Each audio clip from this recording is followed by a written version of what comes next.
हाल हो। हाँ मेरे दोस्तों, जय भीम, नमो बुद्धाय। आप लोगों को एक छोटा सा लोकगीत YouTube के माध्यम से भेज रहे हैं।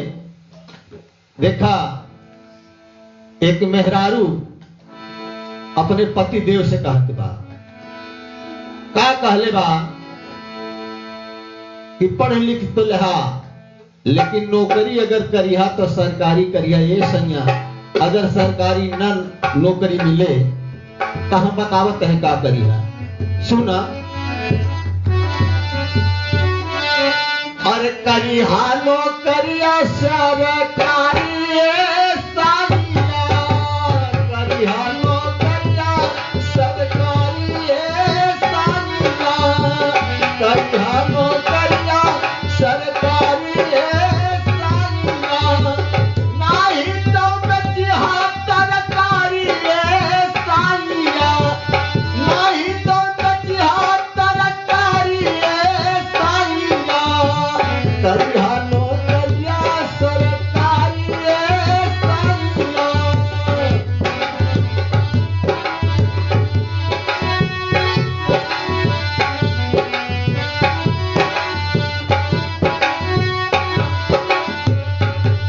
सुना, हमारा विचार से तू कैला, हमारा विचार से तू छोड़ा दुनियादारी के, झटका मशीन लावा कैला खेती बाड़ी के। हमारा विचार से तू छोड़ा दुनियादारी के, झटका मशीन लावा कैला खेती बाड़ी के।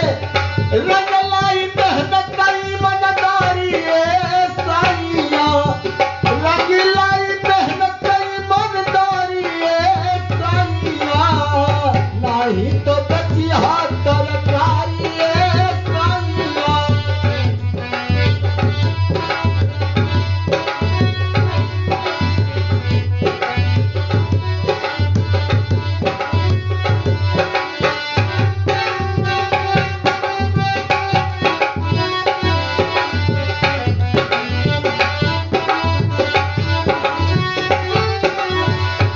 सुना, अच्छी वैरायटी वाला बोवा मिर्चा भाटा हो, वही आमदनी सैया लागी नहीं घाटा हो। अच्छी वैरायटी वाला बोवा मिर्चा भाटा हो, वही आमदनी सैया लागी नहीं घाटा हो। मिल जाई लोनो सरकारी सैया, मिल जाई लोनो सरकारी सैया, नहीं तो बचिहा तरकारी सैया।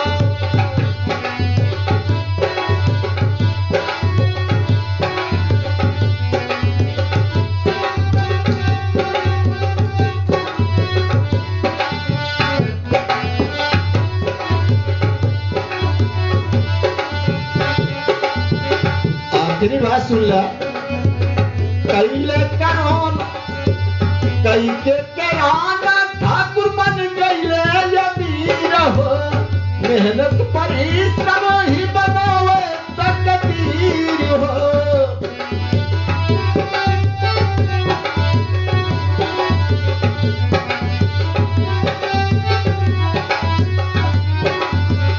कई के कराना ठाकुर बन गईले अमीर हो।